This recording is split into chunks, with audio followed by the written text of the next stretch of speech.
नमस्कार, मी अश्विनी गोदे. ॲडव्हान्स खबर मराठी न्यूज चॅनलमध्ये तुम्हा सर्वांचं मनपूर्वक स्वागत करते. पाहूयात आजची एक ठळक बातमी.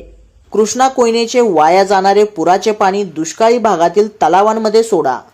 कडेगाव पाणी संघर्ष समितीची जिल्हाधिकाऱ्यांकडे आक्रमक मागणी.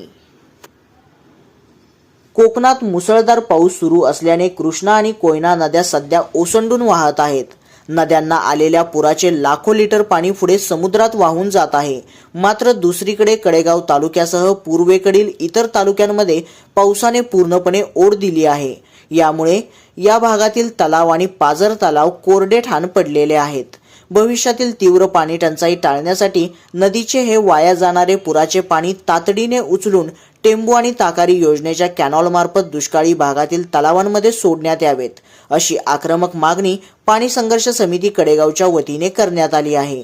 या संदर्भात समितीच्या वतीने सांगलीचे जिल्हाधिकारी, कडेगावचे तहसीलदार आणि पलूस कडेगावचे प्रांत अधिकारी यांना लेखी निवेदन सादर करण्यात आले.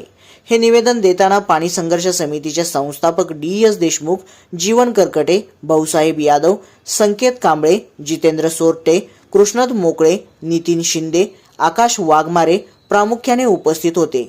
निवेदनात म्हटले आहे की सध्या पावसाळा सुरू असल्याने टेंबू कालव्याचे आणि ताकारी कॅनॉलचे पाणी बंद करण्यात आले आहे.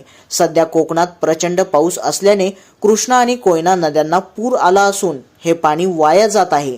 या उलट कडेगाव व शेजारील पूर्व भागात पाऊस अत्यंत कमी किंवा अजिबात पडलेला नाही. येथील तलाव आणि पाझर तलावामध्ये अत्यंत अल्प साठा आहे किंवा ते पूर्णपणे रिकामे आहेत. भविष्यात पाऊस पडेलच याची शाश्वती नाही. त्यामुळे येत्या काळात या भागात भीषण पाणी टंचाई निर्माण होण्याची दाट शक्यता आहे.